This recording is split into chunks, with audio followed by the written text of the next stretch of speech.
ایک شخص اندھیری رات میں فجر کی نماز پڑھنے کے لیے گھر سے نکلا۔ اندھیرے کی وجہ سے اسے ٹھوکر لگ گئی اور وہ منہ کے بل کیچڑ میں گر گیا۔ کیچڑ سے اٹھ کر وہ گھر واپس آیا اور لباس تبدیل کر کے دوبارہ مسجد کی طرف چل دیا۔ ابھی چند قدم ہی چلا تھا کہ دوبارہ اسے ٹھوکر لگی اور وہ دوبارہ کیچڑ میں گر گیا۔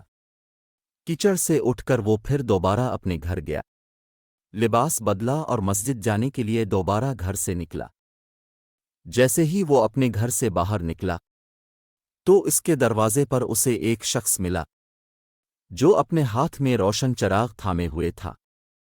چراغ والا شخص چپ چاپ نمازی کے آگے مسجد کی طرف چل دیا۔ اس مرتبہ چراغ کی روشنی میں نمازی کو مسجد پہنچنے میں کسی دشواری کا سامنا نہیں کرنا پڑا۔ وہ خیریت سے مسجد پہنچ گیا۔ مسجد کے دروازے پر پہنچ کر چراغ والا شخص رک گیا۔ نمازی اسے چھوڑ کر مسجد داخل ہو گیا اور نماز ادا کرنے لگا۔ نماز سے فارغ ہو کر وہ مسجد کے باہر آیا تو وہ چراغ والا شخص اس کا انتظار کر رہا تھا تاکہ اس نمازی کو چراغ کی روشنی میں گھر چھوڑ آئے۔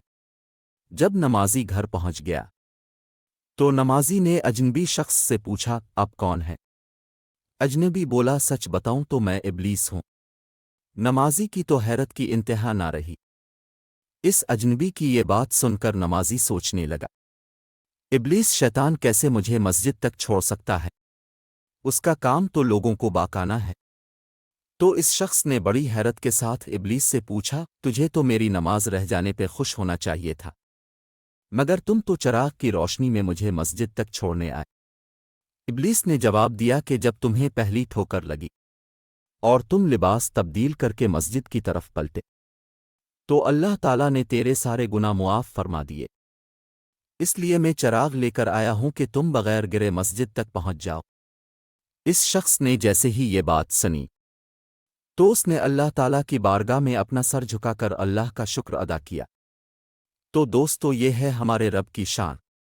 سبحان اللہ۔